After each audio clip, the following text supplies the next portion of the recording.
You know, there's some research that came out about 20 years ago on what they called the inexpressive male. This seems to be a gender issue, but where the man just kind of keeps his emotions really close and doesn't reveal what he's feeling. Well, and when it comes to feelings, I mean, let's face it, there is a gender difference in our ability to put our feelings into words. I mean, most of us as women have even a larger vocabulary to describe our feelings than men do. Yeah, it's amazing. And when you do this, and sometimes, you know, we joke at our seminars, we ask men, you know, how are you feeling? And it's like, well, I'm not hungry, I guess I'm okay, you know.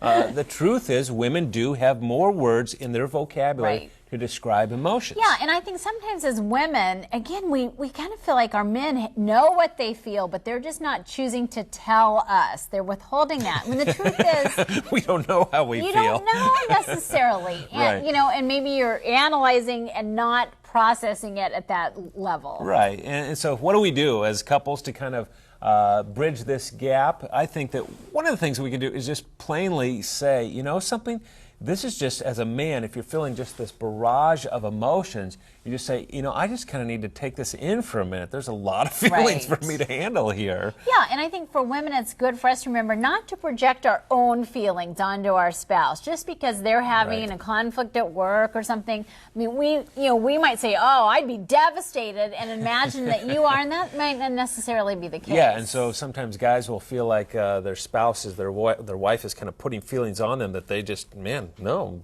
now that you mention it, maybe, but it didn't occur to me until we just talked about it, you know? And another thing is to realize that women talk about their feelings a lot and describe them because they just feel validated whenever their feelings are known. Right. Men don't always feel so validated by feelings. That's not necessarily a need. So we just have some inherent differences. So the solution is to understand each other. We're hardwired differently as men and women when it comes to emotions. At least most couples are. Yeah, and be patient with each other when those differences emerge.